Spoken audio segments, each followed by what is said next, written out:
अध्याय 1 श्लोक 8। गत श्लोक आमे देखिथिले दुर्योधन निजर गुरु द्रोणाचार्य आगरे पांडव मानकर सेना मानकर नाम नौछि।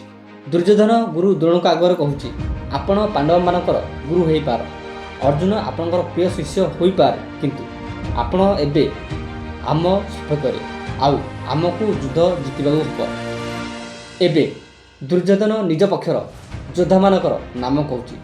से खाली नाम कहूनी, से साइकोलॉजिकली ता गुरु को रिमाइंड कराउछि, ता गुरु को सतर्क कराउछि कि आपण एबे आम सपक्षरे। दुर्योधन ग्रेट राजनीतिज्ञ थिला।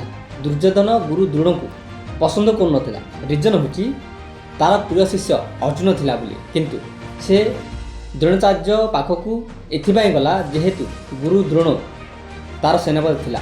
आउ गुरु द्रोण को सेनापति एथिबाई करैथिला जेहेतु से पांडव मानकर वीक पॉइंट जानिथिला। आमे एही श्लोक को शिखि परिबा जेतेबेले आमर कहा सहित झगड़ा हो जाई थाए, फैमिली रे हो कि रिलेशनशिप रे हो, आम मन रे राग अहंकार भरी होइकी रही थाए। आमे कहितांती बा भाबितांती से आगे मते कथा कहिले ही मु कहिबी। जदि रिलेशनशिप को बंचैबा को चाहुच, घरे खुशी रहबा को चाहुच, प्रथमे तमे कुह ना। मनरे राग थाउ तथापि तमे कुह। प्रथमे तमे कहले कौन होउची, साइकोलॉजिकली तमे ता माइंड को सिग्नल दउछ तमर परी ताकू एमितिका पिला मिलिब नाही। तो श्लोक होउची भवान भीष्मश्च कर्णश्च कृपश्च समिन्ति जयः अश्वत्थामा विकर्णश्च सोमदन्ति स्थ थैव च।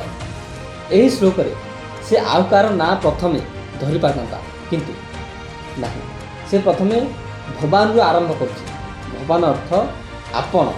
से कहूछि मु आपण को मानुछि, आउ सबुटी इंपोर्टेंट मानुछि। तापर पितामह भीष्म, कर्ण, कृपाचार्य, अश्वत्थामा, विकर्ण आ भूरिश्रवार नाम नेउछि। एमानकर नाम एथिपाई नेउछि जेहेतु एमाने कोउठी ना कोउठी इमोशनाली मोराली पांडव मानकठू दूरेई होई सारचंती।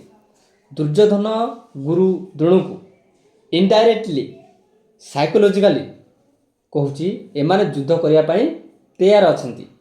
नेक्स्ट श्लोक रे आमे देखिबा दुर्योधन केमिति ता वीर मानकर नाम नौछि आ प्रत्येक नाम पछरे हिडन मैनिपुलेशन अछि। जदि वीडियो पसंद आसीछि तो लाइक कर, नेक्स्ट पार्ट देखिबा पाई।